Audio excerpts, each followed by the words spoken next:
د بشري حقوقو د نړیوالې ورځې په اړه په کوټه کې د انساني حقوقو کمیشن پاکستان تر سوري لاندې یوه مظاهره وسوه. په مظاهره کې د وکیلانو د خیر ښېګڼې کارکوونکو په ګڼ شمېر کې ګډون وکړي. پر دې مهال برخوالو په بلوچستان ایالت کې د بشري حقوقو پر وضع باندې سخته خواشیني څرګنده کړه او ویل چې نن هم د ژوند په زیاترو برخو کې د ښځو، ماشومانو او د مزدورانو د حقوقو څخه سرغړونه روانه ده.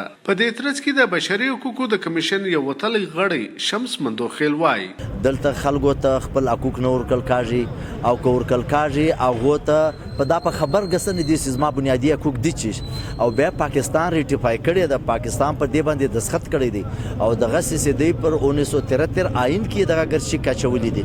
نو په دې سلسله چې دی دغه خلکو ته یاداني ورکول دی. بل وګر دی دنیا ته موږ دا ورښکاره کول دی چې موږ د انساني حقوق لپاره دلته کار کوو او په ډېره سختو حالاتو کې کار کوو. موږ دلته په داسې ملک خاص طور په دا زموږ دا کم دا شل درس کالز دا زموږ کومه خطه په کوم صورتحال سره لاړله، نو په دغه حالاتو کې هم دلته موږ په دا سختو وختو کې موږ کار کوو. اوس کوم صورتحال دی په دې کې موږ کار کوو د انساني حقوق چې خلک په دې خبر سي او خلکو ته دا ووایو چې تاسو راسي د خپل او حق لپاره आवाज پورته کوي. د دې مشرانو په وینا چې د پاکستان د اساسي قانون یا آئین کې چې کوم حقوق او ولس ته ورکول شوي دي پر هغه هم د حکومت له لوري په سمه توګه عمل نه کیږي. دوی په اوران کې د ښځو پر نیولو او د بلوچستان پوهنتون د ویډیو سکینډل هم په کلکه سره غندنه وکړه. په دې ترڅ کې به غوږ شو د انساني حقوقو د کمیشن د بلوچستان د څانګې و مشر حبیب طاهر ایډوکیټ ته.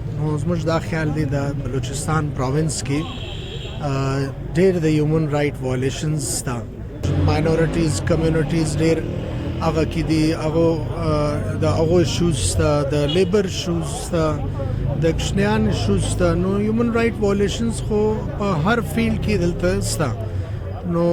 نو خصوصا دا احتجاج هغه دپاره دی چې موږ ریکارډ کړو نن. فریډم آف موومنټ نشته زموږ صوبه کې، فریډم آف ایکسپریشن نشته. نو جرنلستان باندې پابندي دي، د سنسټیو ایشوز باندې دوی نسي ورکولې.